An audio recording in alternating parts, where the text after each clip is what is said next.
Welcome to CMO Huddles Studio, the live streaming show dedicated to inspiring B2B greatness. I'm your host, Drew Neiser, live from my home studio in New York City. Storytelling is the rallying cry of nearly every marketing leader today. Yet few B2B brands actually deliver great stories that resonate internally or out in the market.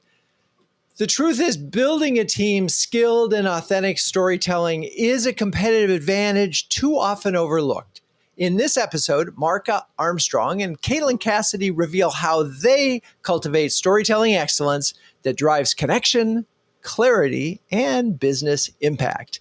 With that, let's bring on Marca Armstrong, Head of Marketing and Customer Success at Sensera Systems, and a returning guest who has previously appeared on the show to discuss many topics, including customer advisory boards, leadership strategies, and customer marketing.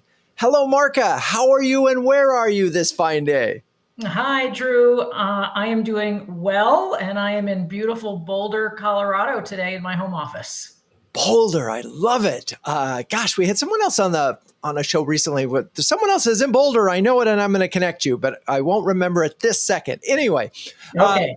Let's talk about embedding storytelling into the structure and culture of your marketing team. How's that work at Sensera?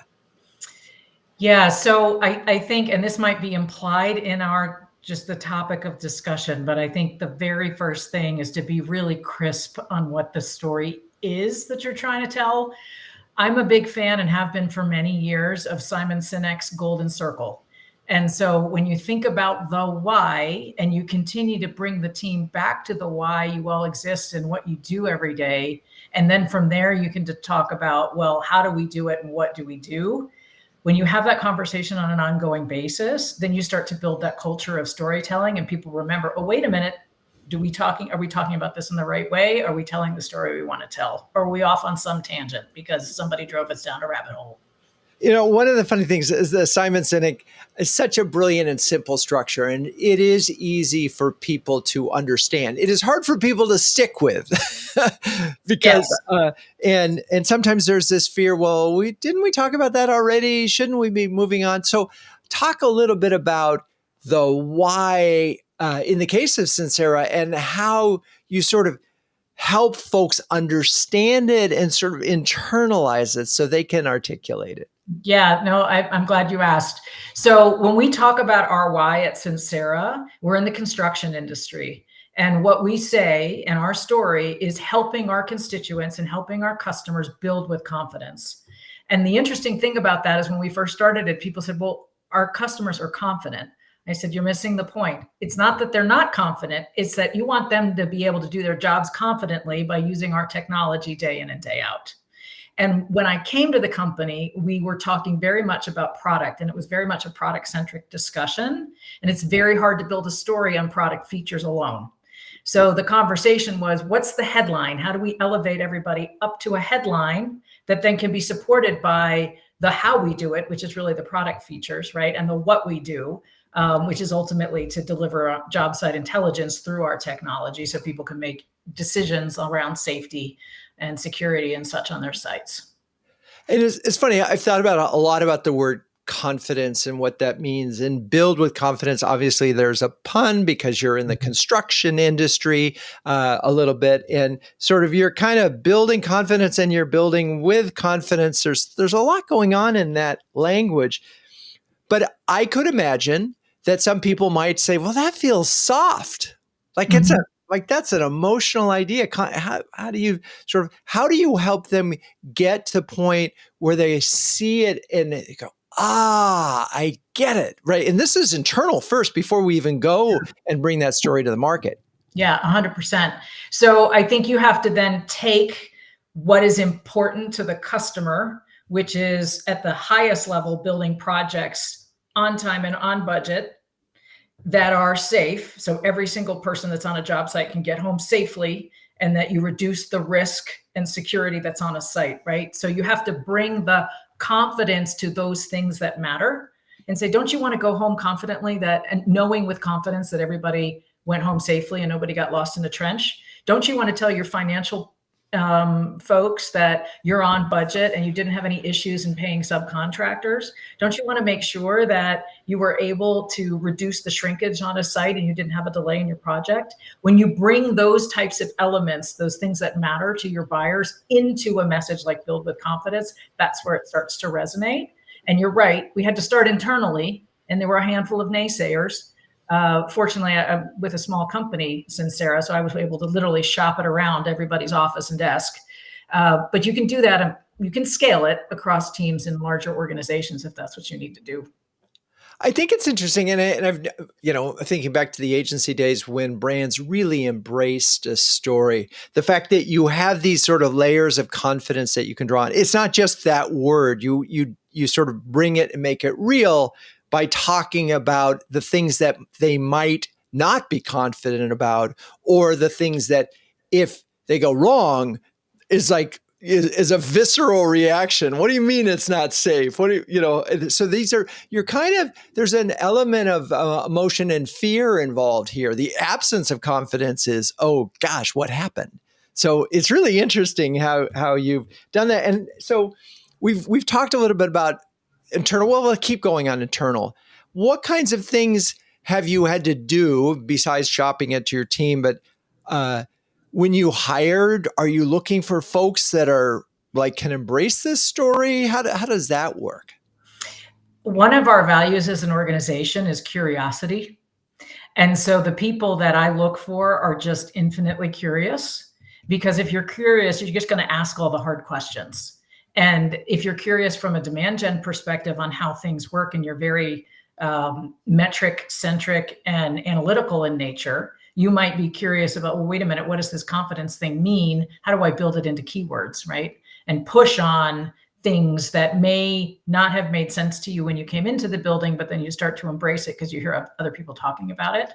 So your question about how do I find people, I think, and I look for folks that, whether you're in the tech support team or the customer success team or a marketer or a product marketer, are you asking questions that are curious about the brand, that are curious about the product, that are curious about our customers? And from there, then you can dig into whether they have, the chops that they need for the discipline that you're looking for. But curiosity is front and center to all of us at Sensera, and it's part to our culture. Interesting. And this is a moment where, because a lot of conversations we're having about AI, and AI can do so many things, but if you lack curiosity, what happens is you take that first result. You don't challenge it. You just say, oh, this is great, let's go. And, and that's when a lot of AI slop happens. I think there's another part of this curiosity to go that relates back to storytelling, right? In that, if your team is actually thinking about confidence or the absence thereof, and they're asking questions, they're exploring this, they're going to find their own little things that they can sort of add to the table, in theory, right? If they've bought into the bigger idea. Yeah, 100%. And I think funny that you mentioned AI, because I was just talking to my marketing manager a little while ago, and we were talking about a nurture campaign. And she showed me what she came up with. And I said, okay, how much of this was Gemini versus how much of this was you? And she laughed and she said, well, when I first asked Gemini for some content, I got 5 pages. And then I had to go back and say, no, I don't want 5 pages. I want a short email with a couple of bullets with our tone of voice that speaks to our confidence as a team and providing value to the client. So back to your comment there, if she had just gone with the first thing, she would have showed me probably 5 pages of copy, and I would have said, what are we doing? So that's where the curiosity and using a tool like AI comes to bear, is you do have to consistently ask questions, right? And I find that I'm a better CMO, I'm a better head of CX by the questions I get asked by people that sort of make me go, oh, I hadn't thought about it that way. Oh, don't you know, I just, one of my editorials over the weekend, a lot of people asked a lot of questions, and I went, oh yeah, I missed that. Oh, I missed that one too. Oh, okay. I better rewrite this. And yeah, you, if you're curious, you don't look for that. You're unable to sort of absorb some feedback that you might get. I wonder, as you were sort of people were beginning to get this idea of confidence as the story. Is there a story, an aha moment where where you were sharing this internally, or maybe someone else shared it externally, where they came back and said, "Oh my God, that's amazing"? I think there are a handful of examples from a sales perspective. We are constantly training our sales team, and I'll talk about that in a little bit. But I think there are moments when a salesperson connects with an ops manager, a salesperson connects with a health and safety officer, because that's the big thing. I mentioned safety earlier. When they say, listen, don't you want to have confidence that when your teams are up on a scaffolding and there's a storm coming, and our AI solution can help flag that? And all of a sudden the team's like, yeah, Marca, it actually worked because I used it in a phrase. And the safety officer said to me, yeah, no, I actually want that kind of predictability. You guys can help me with that. So there's lots of little examples that I've heard from the sales organization. Again, figuring out what the use cases are and talking to our different personas. So I wouldn't say there was one like grand aha, like, Right. bang the cymbals. I think it's little stories that come along the way. I had it when I sat at a trade show about a month and a half ago, and I had a gentleman come to me. They were a subcontractor working on behalf of the large general contractors. And they said, well, what does Sensera do? And I gave my pitch. And then I showed him our AI tool. And I said, well, if you want confidence that your walls are going up right exactly where the model is telling you to put them, right, so that you're not 2 inches off the slab at the end of the day, we can help you see what's happening. He's like, oh, wow, you can do that? Okay, I need your card. I need to have a demo. So that's just an example of a conversation I was in just 6 weeks ago. Right. It's funny because when you think about it, we always, marketing and sales has been about pain points. You talk about pain points, and yours is the opposite of that. But it's a way of talking about pain points without. Right. Because nobody wants to talk about their challenges, right? Right. I mean, part of great sales discovery is understanding what the challenge is. But if you can do it in a way, and we talk about empathy selling, and I know we've discussed that here at CMO Huddles, but if you do it in a way that you're leaning into the opportunity and saying, hey, don't you want to have confidence you can do this properly? And, tell me about how you're managing it now. If you ask them, tell me about how you're managing it now, and then they tell you, then you can pick apart the pieces. You're like, oh, but don't you want to do this better, easier, faster? I mean, that's ultimately what this whole AI revolution is about. But again, without the message and the understanding of how you're trying to help the client, then it often gets lost.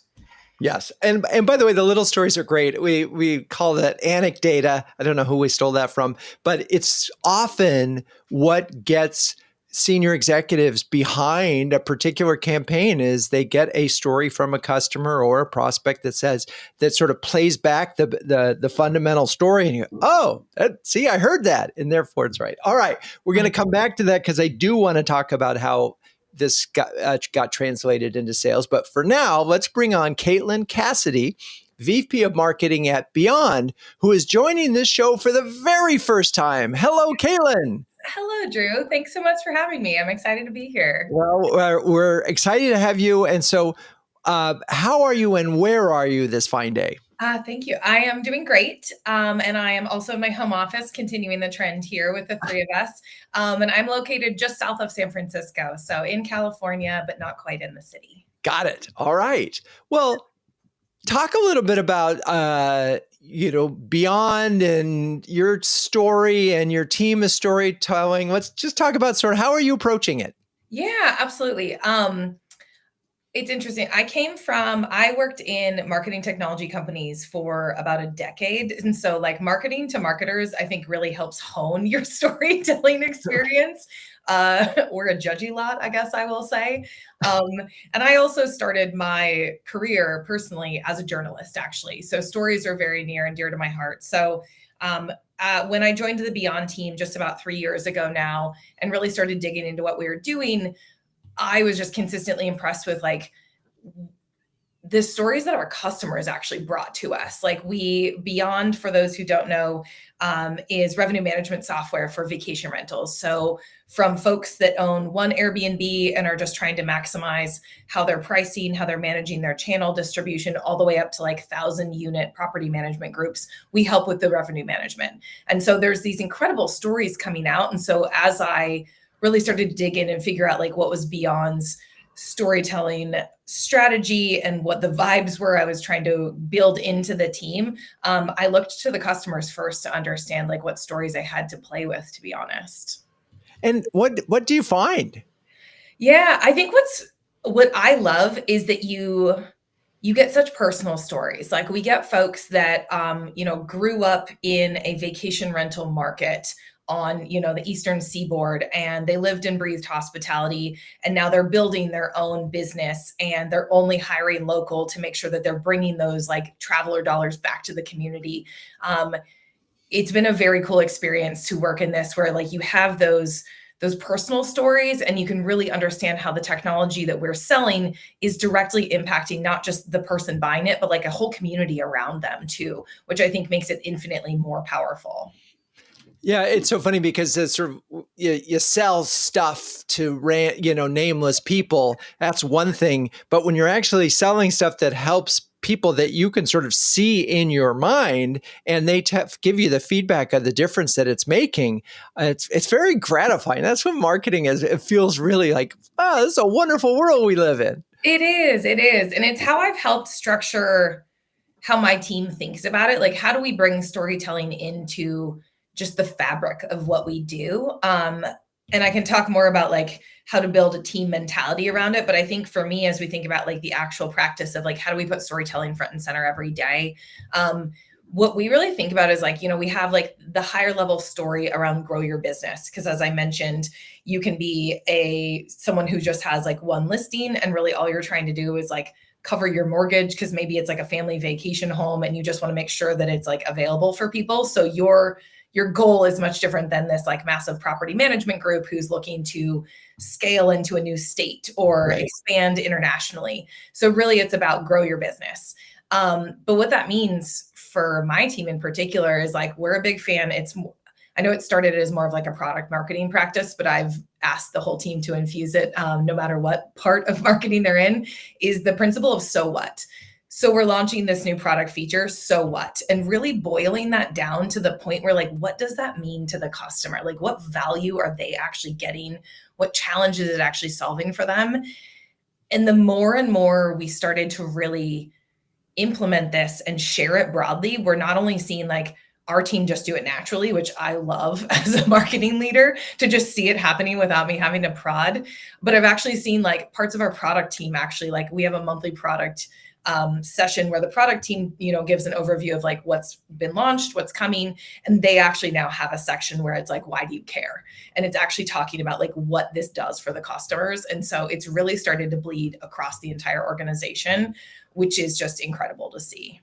And it's not the first level of so what. It's like 6. I mean, you've got to keep asking, right? Exactly. Usually level 3 is where you start to even get kind of interesting, where it's not just talking about who we are as a company, but it's really digging deeper. And I think this is my 5th startup, I think, at this point. It's really hard in any B2B business, but I think especially in early stage software where you are just frenetically trying to figure out product market fit and where to sell and who you need to hire. I think it's hard for people to put that front and center. It's easier to just fall back on like, hey, this feature is really damn cool. And so I think really pushing to keep that emphasis on the so what and push yourself to those like 6, 7, 8 layers is really where the magic starts to happen. And can you give us an example of a so what? I mean, what, as they dug it down a little bit? Yeah, I think one of those that I was really proud of is that like we actually started digging into the so what of like,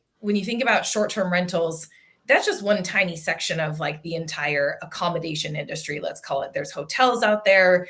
There's, there's all sorts of places where people can stay. And so we started digging down when we were talking about like data. Actually, I have I've worked in other companies where you're begging for data to try and support your stories. At Beyond, I have the opposite. There's so much data. Sometimes it's hard to cull through the noise. But we were looking at market data of like, hey, supply is growing. How are we trying to tell people about what to do, like what their business strategy should be if the supply of vacation rentals is growing? And we really started digging down to the so what's. And what it came down to is that whether your supply has grown or shrunk, it's ultimately like, how are you standing out in the market? That's why people care, is they want to understand how is their property, their listing comparative to the people down the street or the town over, the hotel next door. They want to know how they stacked up to it. And so we actually launched this massive campaign last summer. We called it the Stays Industry, but it was really looking at the fact that with the way consumers actually like search for vacations now with the introduction and more like acceptance, I think more broadly, of AI solutions, it's no longer people just searching on one site. Like they're being fed any number of combinations of places to stay, things to do, these experiences to have. And so we actually brought it full circle into this like massive campaign where it's like, this is about the stays industry. This is about creating an experience and using your data to make sure that your listing is showing up for the right person at the right time at the right price. And it was a massive success. And it started because we just kept digging deeper of like, why does this matter? Why are we continuing to push this data? What is it actually doing for our audience? So, very cool. And my brain is flooded. I just made 2 reservations at 2 different hotels for 2 different cities over the thing. And, old school, because I knew it's either going to be Hilton or Marriott. Boom. It was a simpler search. Every single day I'm on ChatGPT and it says, hey, would you like to use our agent to go book a trip or something? Mm-hmm. Exactly. So clearly this whole world is going to change pretty quickly, and you all are doing it. But I want to get back to storytelling, because this is an interesting moment from stories, because a lot of brands are saying, hey, we're AI. And, there's a lot of AI washing going on. And I'm curious how you are managing that aspect of your story. Yeah, it's interesting, like watching the full circle of like how things come about like that. But I think absolutely with the AI side, we also like, I'm not selling to technologists for the most part. I'm selling to people who have a side hustle in the vacation rental industry or who maybe started in hospitality. And so from a story perspective, like we are very conscious about looking at this as like, we need to make sure people understand the why behind it, and they need to understand that it's not scary. And so as we think about how we weave AI into our external story, into our beyond story, it's really more a supporting factor. It's really, it kind of goes again, the so what, how are you being more efficient? How are you saving time? How are you accelerating things without having to increase overhead? So really giving them the value proposition. And then the reality is like, oh, and by the way, it's because we have this AI element buried within our application. Yeah, it's an enabler. It's not the thing. It's not the thing. And I feel that way about it in all industries, to be honest. Like that's how I look at it for my own team as well. But I think especially when you are talking to folks that want to use something but are a little fearful because they just don't know what or how to get started. I think focusing on that enablement piece and really putting it back centric to how it's going to help them is really critical. So one last question on before we take a quick break, but I want to understand sort of how you were able to help sort of, with Marca, we talked a lot about how she was able to sort of get the organization to buy in and start to tell the stories and then feel the value of doing so. Did you run into any barriers, and how have you sort of addressed those? Yeah, I will say we didn't run into barriers in terms of people pushing back on the story we were telling. I think where we ran into barriers was people not realizing that storytelling was part of their job also, to be honest. And so I think it started with the marketing team. You hire content marketers and they are inherently storytellers because that's their job. That's where I started my marketing career, was on the comms and content side.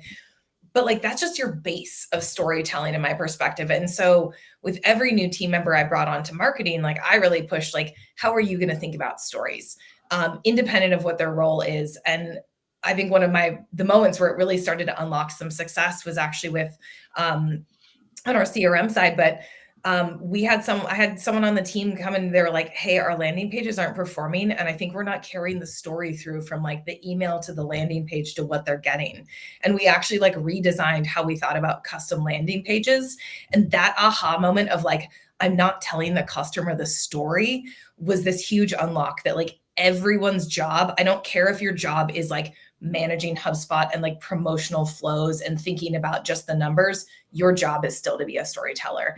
And so once we started to unlock that, I didn't experience pushback that people thought the story was wrong or they didn't care. It was more like they didn't understand how they would weave it into their day-to-day.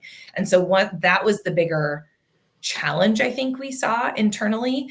And for me, it was like, with the marketing team continuing to beat the drum, but with maybe like our CX teams or our sales team partners, or even our product team partners, it was really finding that champion internally that cared. Like I mentioned earlier, the product meeting where they have the so what on the slides. It was just working with those people to be like, hey, here's the story we're telling here. How are you translating it here? And just really building those relationships so that people understood that story is how we're going to connect with people. And ultimately, that's how we grow our business. And that's been a really fun play for me to weave back into internal comms and internal PR is like, as we grow their businesses, we're growing our business. And this is like how we're successful across the board. Yeah, I've all of that exclamation points on. There's two sort of pins I want to put in what you said. One, the second one is the consistency of message of story all the way down to landing pages. It breaks everywhere all the time, and it always blows me away. As you spend all this energy building this one story, and then you get to landing page and it's about price, or it's about feature, or it's about some other thing, and there's no connection, and no wonder the consumer gets lost. And often it's because of the way you're measuring the performance of that individual aspect as opposed to the collective thing. So that's one. Secondly, I think what's really interesting, and I want to talk to both you and Marca about it after the break, is a lot of folks out there are reducing their content teams because they think they can get away with fewer people, just editors, because of generative AI. And I wonder if one of the outcomes of that is you're really losing the heart of your storytellers, and the corporate risk is a lot greater than you think. Anyway, we'll deal with that when we get back. Right. It's now time for me to talk about CMO Huddles. We launched in 2020. CMO Huddles is the only community of flocking awesome B2B marketing leaders, and that has a logo featuring penguins. Wait, what? Yeah. Well, a group of these curious, adaptable, and problem-solving birds is called a huddle. Yep, that's the aha moment. And the leaders in CMO Huddles are all that and more, huddling together to conquer the toughest job in the C-suite. Oh, got that pun right in there. Okay. Well, Marca, Caitlin, you're both extremely busy marketing leaders. Marca, you've been with us a long time. Perhaps you have a specific example of how CMO Huddles has helped you recently. I have an awesome example, and I think it's the person you were thinking of earlier, Drew. So CMO Huddles is not just a way to network with other CMOs. It's a way to network with people that might be in your industry that you might not otherwise have a chance to meet. Mortensen is a big general contractor. Drew, you put me in touch, or somebody on the team did, with a woman who was considering joining Huddles. And so she and I have kept up a rapport. There are people who have certain disciplines within marketing where perhaps that might not be my forte. And I look for those outlets within CMO Huddles studios and conversations within the actual huddle groups themselves. Most recently, an example is, Drew, you put me in touch with an AI practitioner who's fantastic, happens to live 5 minutes from me. And the two of us are going to dinner tonight in Denver with a bunch of other CMO leaders in the Denver metropolitan area, and she is the guest speaker. So there you go. I love it, and I know because it's Lisa Adams, and she's terrific and has joined us many times, and I'm so glad you guys were able to connect and pull that off. That makes me very happy. Caitlin, you're brand new to the community, so it may be too early, but I'm hoping that you might have an early example or an expectation of how CMO Huddles is going to help you. I absolutely have an example. I mentioned earlier with you, Drew, that I shifted from like more of like marketing technology industry now that I'm at Beyond. Not only is it new for me to come into the travel industry, but we actually sell both B2B motion as well as a B2C motion for our smallest audience members. And I have way less experience doing that more like B2C self-service motion. And so through CMO Huddles, actually, I was able to get connected with someone else who has a similar business structure where they sold massive, gaming system types of deals, like massive enterprise deals, but also have this self-service motion to get consumers on board. And so it was so helpful for me. You can theoretically know that there are different audiences and that you have to have slightly different plans, but I was just really struggling with a couple of things as I sorted out team member bandwidth and how to prioritize budgets and the timing of how those different sales cycles looked. And so to hop on the phone with someone who had like been there, done that, she actually had also done a similar transition of like pure B2B into this hybrid world. And so not only was I able to take away some very specific things that helped me, we've stayed connected, and we're both going to be in person in November with everyone at the CMO Huddle Summit, whatever the in-person Super Huddle. Super Huddle. Yay! I love it. I'm so excited. It's been critical to expand my network of people who can just like help bounce ideas off of each other, which for me is really critical at this point in my career. Well, thank you for that. Well, if you're a B2B marketing leader who wants to build a stronger peer network, gain recognition as a thought leader, and get your very own stress penguin, please join us at cmohuddles.com.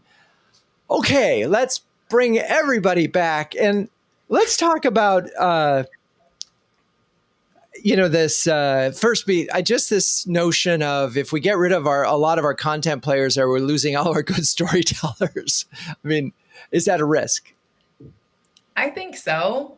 I think it's a balance, and Marca, I'm definitely interested in your thoughts on this too, but I think that there's so much you can get from AI. Like, I feel like a couple of years ago, I was pushing content team members to explore generative AI more and get comfortable with it and use it to build foundations for what they were doing.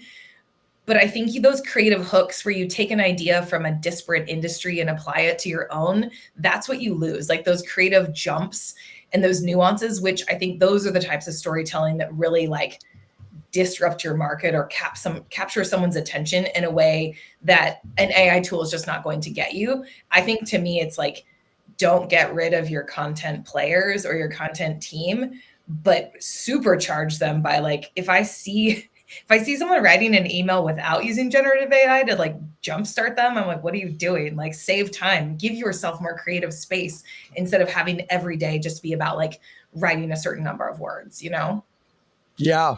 Yeah. I mean, I think this fine line and it's funny. And I use AI quite a bit, but I have found I have sacred territory on my Saturday editorials that I won't, and don't. So, because that is a moment where it's got to be all me, all exposed with weaknesses and no AI slop. So anyway, let's get back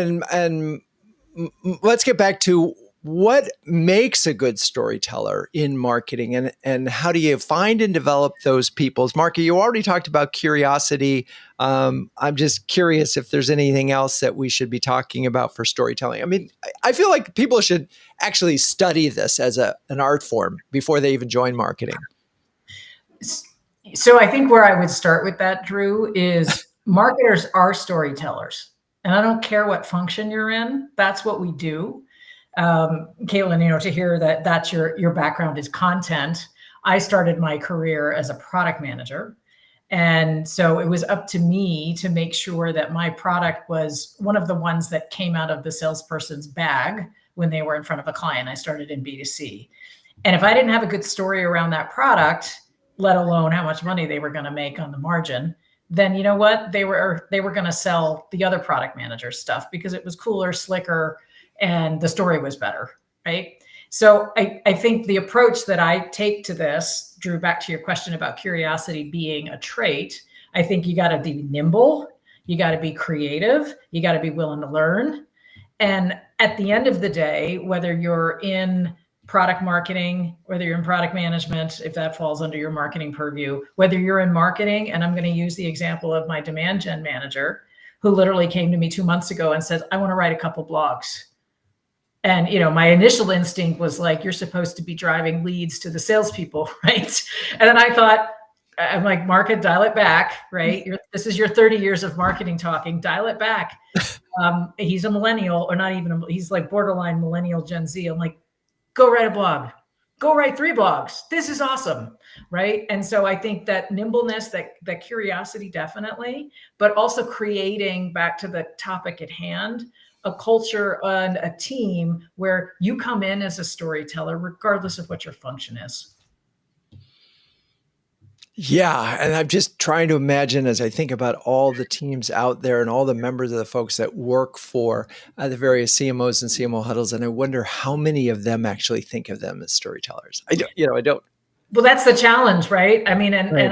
and I think that also then that's the responsibility of us as the leaders of these organizations, is to instill that culture into the team and to say, listen, you need to come prepared to tell your story, and then hold each other accountable. And we're in small, it sounds like, Caitlin, you're in a small startup as well. When your teams are small, it's easier to do.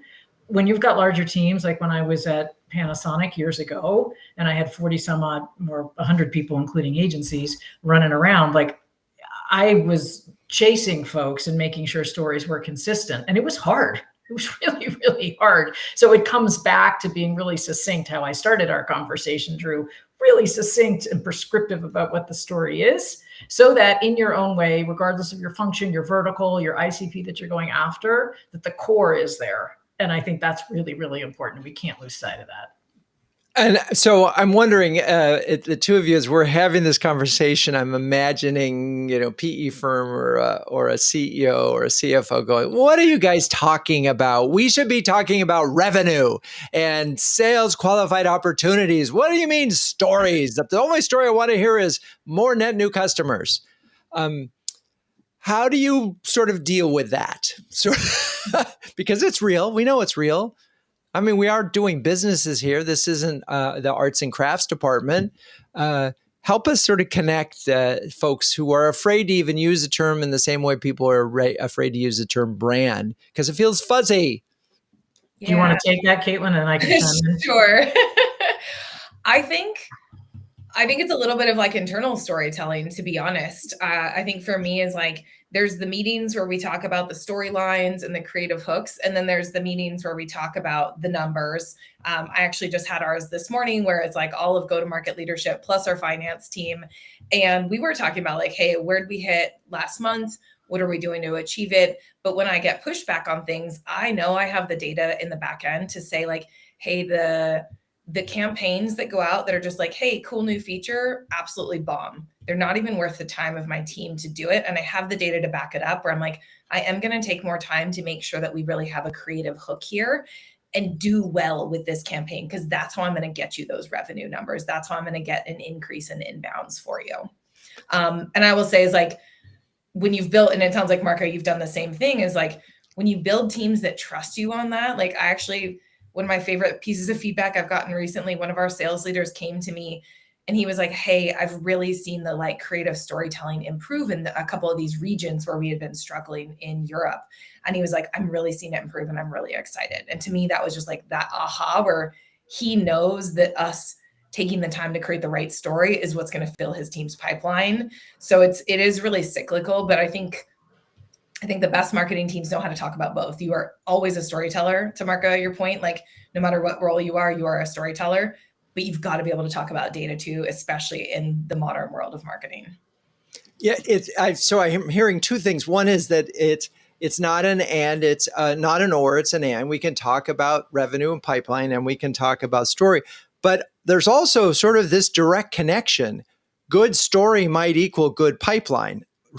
And, bad story, in the example you just gave, bad story or is bad pipeline is no pipeline, right? So there is some linkage here potentially if someone were wanted to listen and you had some data to back it up. Marca, what do you want to weigh in on that? Well, actually, just took the words out of my mouth, Drew, because I agree with everything Caitlin just said, and I do that on a consistent basis. But I think the real way, if I'm toe to toe with our VP of Finance, who is our best selling salesperson? What does their pipeline look like? What does their conversion rates look like? Whether you're on the account management or the account executive side, right? And then you back into who can answer the question, what does Sensera do?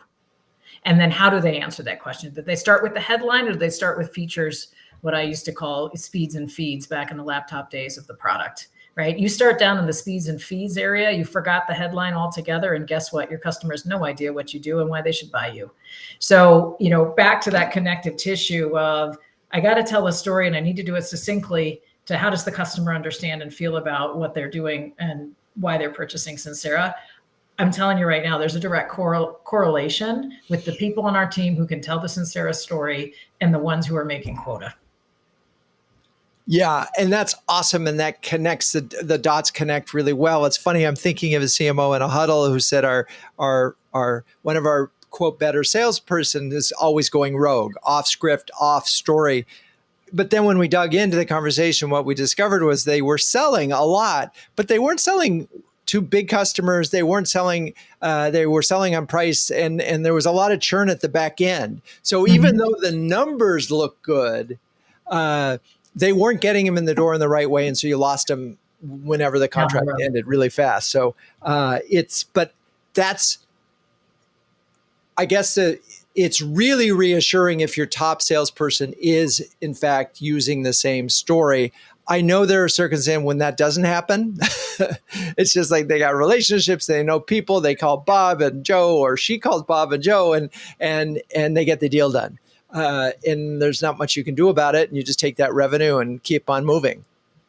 That definitely exists. And back to the beginning of my journey with Sensera, which is almost coming up on 2 years, there were definitely an individual in the organization who was pressing me about the build with confidence story and saying, yeah, but that's not really what we do. We sell cameras. That person's moved on to other pastures, doing extremely well, and helped the company get to a certain place. But you have people that you ride the wave to a certain place and then you got to go to the next level. And where we believed our opportunity to be was in this enterprise play, working with the top, call it 50 general contractors across the nation. And they want to understand why the heck we exist and what we're going to do for them, most importantly. Right. And so that's the story. Like if you call up Turner Construction and say, we sell cameras, they're going to be like, okay, goodbye. Right. So you've got to be really succinct about how you're going to help these clients. Yeah. So I'm going to come back to you in a second because your job also includes customer success, but I want Caitlin to weigh in on this first. What role does customer voice play in your storytelling strategy? Oh, it's critical. I actually have a sign in front of me that says, is it in customer-centric language? And I've requested that every single team member on marketing have the same sign, or whatever version they want to make it in. But like the customer voice is how you tell the story. Because whether it's a customer that you are trying to upsell or just trying to retain with your CX or it is a prospect that you were hoping becomes a customer, putting it in their voice, making sure that it is focused on their challenges, on how they talk about the industry and the features, is how you make it resonate. And I mean, coming from like a communications and comms background, like there's so much research out there that like similar language and how they think is going to make them open that email. Like it's going to make them spend the extra 5 seconds to scroll. And in a world where capturing people's attention is getting infinitely harder because there's so much out there, that initial connectivity at like a psychological level is what's going to make it or break it. So customer voice is absolutely like a core part of every aspect of storytelling that we roll out at Beyond, whether it's internal or external.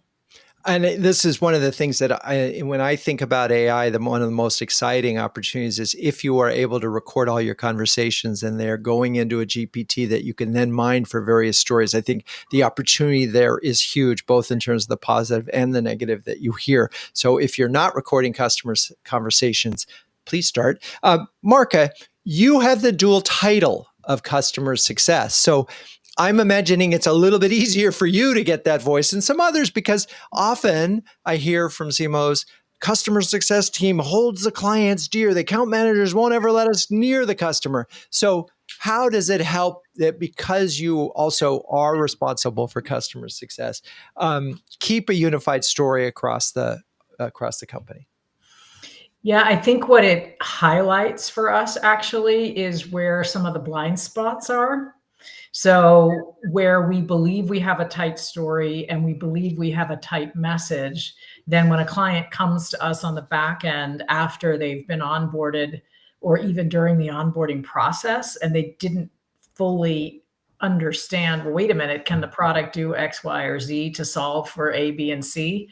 Then you can be like, oh, wait a minute, ruh-roh, we've got an issue with what we're talking about over on the front end.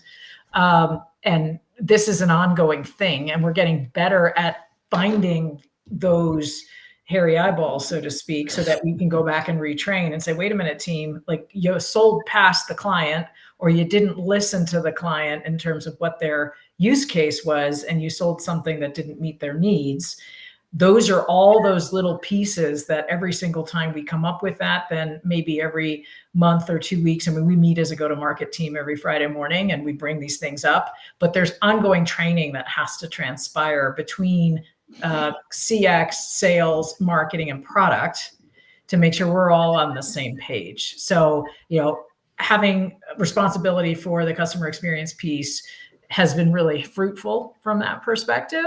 I would also say, Drew, that it's really important to make sure the customer experience team or the customer success and the tech support team even, that they're speaking the same language as the sales team. And so August is our training month, and we're literally running everybody on those teams back through messaging training, how we positioned the company, why we positioned it this way, what the use cases are. So I spent most of yesterday doing that, going to do it again next Tuesday. More on Friday. I mean, it's like constant repetition. Guys, we can't forget this. Yeah. Three different thoughts. One is this is another interesting use case for AI. I know that a number of companies are recording their engineers talking about various aspects of the product and responding to all the questions that customers might have or prospects might have technically. And those all get put in a GPT so the salespeople can sort of use those on the fly. The other part earlier you were mentioning was this issue of a salesperson essentially over promising. Yeah, we can do that. Yeah, we can do that. Yeah, we can do that. And then now we can't do that.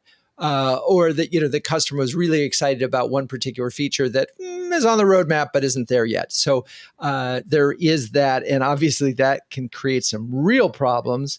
And obviously there's where compensation really comes down to it. The balance between how much they get for closing the deal and how much they get for the renewal, right? I would think that would matter. So we've talked about customer voice. We covered a lot of that. I'm curious, how do we measure the effectiveness of storytelling sort of beyond any kind of vanity metrics? And, what does that look like? And do we even bother? I think we bother. Caitlin, I'm actually going to let you go first since this is very, very much in your wheelhouse. I got my notes, but you go. Yeah. Oh my God. Yes, we bother. I think it's like any other good marketing metric is like you have the leading indicators and then it rolls all the way through into revenue measurement as well. But I think with storytelling, there's these intrinsic pieces of like, yes, I can measure like social engagement from like different types of like messaging. Like, is it a story or is it a product feature announcement? That goes into what I was mentioning earlier of like, I know I can track pipeline by campaign, and I know which campaigns have like a full flesh story and what were some of the early ones where people are like, we just need to announce this product, just put it out there, and they bombed and we got no pipeline off of effort from the marketing team.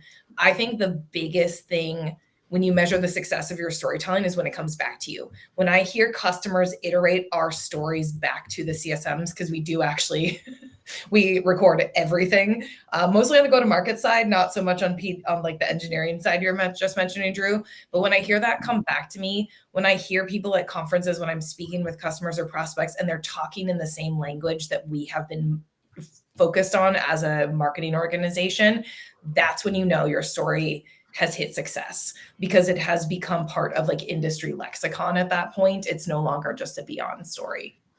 Well, I think it's so interesting what you said, and I wish more folks could sort of get away with this, because you essentially had two parallel tests. One where we have a story with the sort of really talking about benefits and an emotional connection or whatever, and the other you just, here's the product.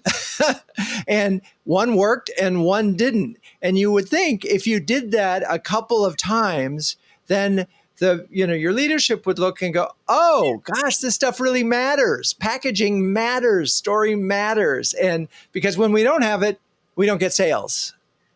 Exactly. And I think for anyone, I think it applies across both. Like if you're an emerging market, you need a story to tell people why they should even care. If you're in a competitive market, you need a story to step up and like show how you're differentiated from the other products out there. I mean, telling that story is just a critical way to cement your brand in people's minds. It's not, Mark, I like the feeds and speeds. Like every company can get down to the nitty gritty of like, oh, we do this at like 5% better here, or, oh, we give you these 3 levers that our competition doesn't.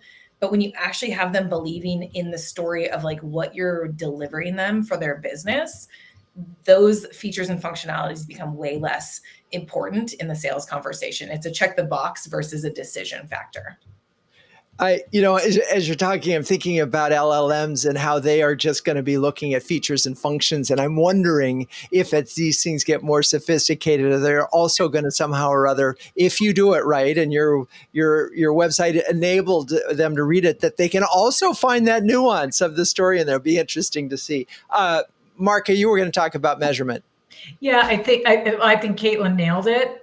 If you want to talk about storytelling in its purest sense, it's the content engagement and then all the metrics that come along with that, whether it's through social or SEO or who downloaded what on your website, that kind of thing. But I 100% agree with Caitlin's comment that when the story comes back to you, and not just back to you from the customer, like that's the coup de grace, I think, at the end of this, but when I hear our CEO telling the story, when I hear our CFO telling the story, when I hear people in manufacturing telling the story, like I take all of that as a win as well, because that means when they're talking to other people and having the elevator pitch from the 1st to the 5th floor, they're articulating what Sensera does, and they're able to tell the story succinctly. And we do pop quizzes. Like, don't go to a go-to-market meeting, a product meeting, a sales meeting, and not expect to be called on and have somebody, whether it's me, the CEO, or my counterpart in sales, saying, "What does Sensera do?" Right? And before she actually asked that question, or I asked that question, and we did it last Friday. She said, "Okay, I need 3 volunteers," and 3 people raised their hands. One of them, the technical field manager on my team. And she asked, and they had to leave the room, so they couldn't hear the other people talk. And then they came back. I mean, it sounds like kindergarten, right? But I can tell you, when you're in the room full of 15 or 20 go-to-market people and you're asked, what do we do?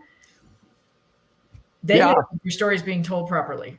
It's so funny. I'm remembering a conversation with a CMO whose CEO said, "Oh, everybody knows the story." I said, "Okay, I'll tell you what, I'm going to go to each of the executive team members and ask them what the story is and see what they say, play back." And of course, they were 7 different stories. So I love that. Well, let's move to, we're running out of time. Final words of wisdom. What advice would you give to CMOs who want to build a team of storytellers, but aren't sure where to start? Let's start with Caitlin. Yeah, I think you have to commit that storytelling is a core part of your job. I know for me, when I came into Beyond, it was a pretty light marketing team and I had a lot of building to do, but I had to put storytelling front and center. And so I think that you have to own that as like, that is the number one job of yourself, is like, you have to commit to owning the story, believing in the story, asking people to poke holes in the story too, because I think that's another big piece.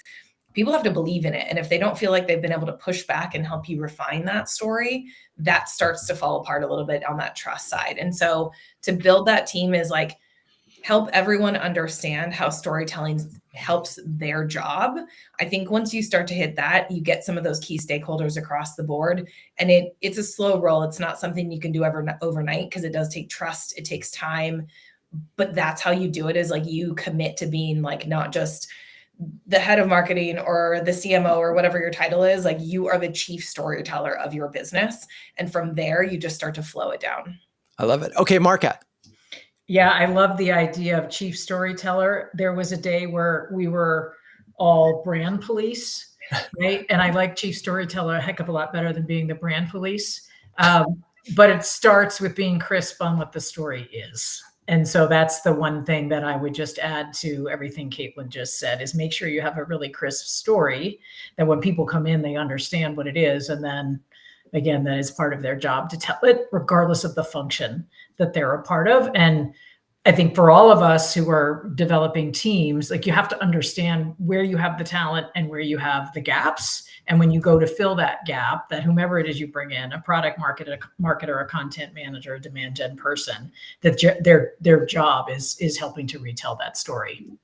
I love it. All right. Well, I want to, first of all, thank you both for your incredible good sports. I did want to one of the things that I love in this conversation is, if you think about your story and going across the organization, it's a harmony when everybody is telling it. It's just everybody is in sync. And obviously it's disharmony when it's not.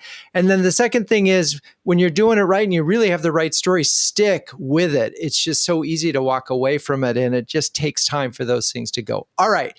Thank you both. Thank you, audience, for staying with us. Please join us in 2 weeks when we'll be talking about leading through transformation with David Levy, Chris Piper, and Putney Clues. Cue the music. CMO Huddles Studio is produced by Melissa Caffrey. Our production assistants are Laura Parkin and Ishar Cuevas. If you'd like to learn more about CMO Huddles, please visit cmohuddles.com. I'm your host, Drew Neiser, and until next time, keep on sharing, caring, and daring each other to greatness.